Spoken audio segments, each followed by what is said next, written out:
Ang ibig ko po sanang sabihin, magpakaingat-ingat naman tayo kung sino-sino na lang ang nagpapayo sa atin. Kung mapapansin po ninyo ang karamihan ng nagpapayo na yan, may pagkakatulad po silang lahat eh. Una, lahat po sila hindi nila binasa ng kumpleto yung rules of procedures ng impeachment proceedings sa House of Representatives. Sapagkat kung binasa po nila yon, malamang hindi po ganun ang kanilang ibinubulong.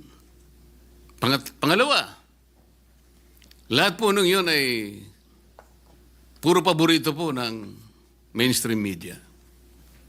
Siyempre, motion niya, no? Ginoong Pangulo,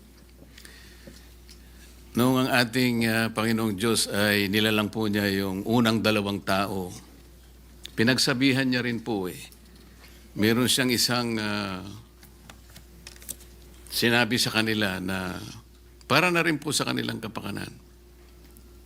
Ang sabi po niya, kayong dalawa, lahat ng nakikita ninyo na bunga ng halamanan sa inyong paligid at lahat ng mga hayop na nakikita nyo na gumagala riyan, pwede ninyong kainin para sa inyo lahat yan. Ngunit yung natatangi na puno na nandiyon sa gitna, ay huwag ninyong gagalawin. Matatagpo ang kabawalan ng ating Panginoon Diyos. Kaya lang po, meron pong isang ahas na biglang nakialam. Sabi niya dun sa babae, sinabi ba ikaw ng Panginoon Diyos na pagka kumain kayo dyan sa bunga nung nasa gitna na yun, ay kayo mamamatay? Oo, sabi ng babae. Ay, hindi totoo yun. Ang totoo niyan, pagka kumain kayo dyan, mas lalo kayong tatalino. Ito naman si babae, Mr. President. Nakinig. At nung makinig siya, pinuntahan pa niya yung asawa niya. Yun po yung kauna-unahang under-desire po, Mr. President. Napakain din po yung asawa. Ano po ang ibig ko sabihin? Bakit ko po nilalahad ang pangyayaring ito? Meron na pong kapasyahan eh.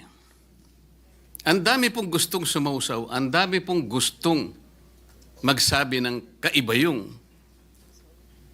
pananaw at paniniwala doon sa kapasyahan na iginagalang nating lahat. Ang ibig ko po sanang sabihin, magpakaingat-ingat naman tayo kung sino-sino na lang ang nagpapayo sa atin. Kung mapapansin po ninyo ang karamihan ng nagpapayo na yan, may pagkakatulad po silang lahat eh. Una, lahat po sila hindi nila binasa ng kumpleto yung rules of procedures ng impeachment proceedings sa House of Representatives. Sapagkat kung binasa po nila yon, malamang hindi po ganun ang kanilang ibinubulong.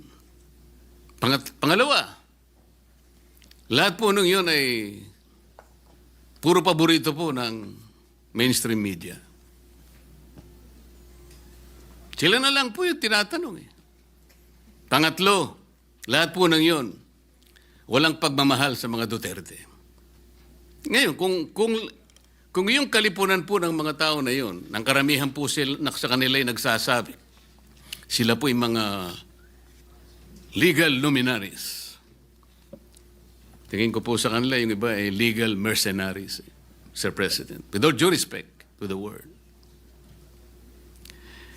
Kaya po kung minsan, imbes na po malinawan ang marami po nating kababayan, nagkakaroon po ng pag-aalinlangan. Yung iba po ay naililigaw, nalilinlang sapagkat iba't iba.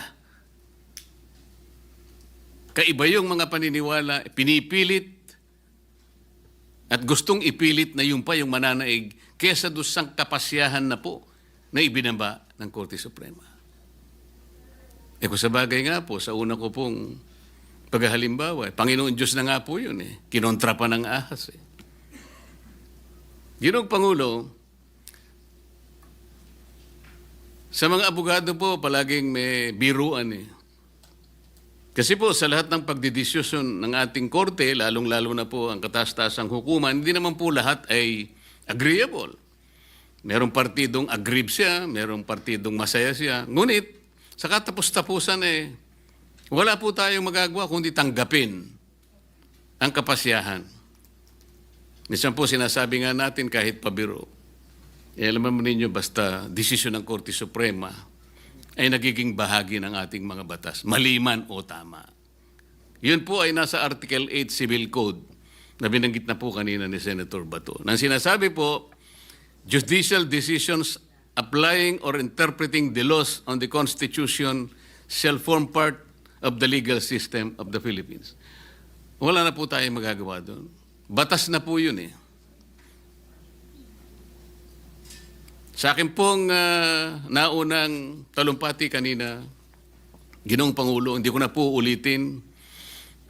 I will just request that my entire speech, Mr. President, be incorporated by way of preference to be included in this explanation in my voting yes for my own motion. Thank you very much, Mr. Thank President. you, Senator Marcoleta.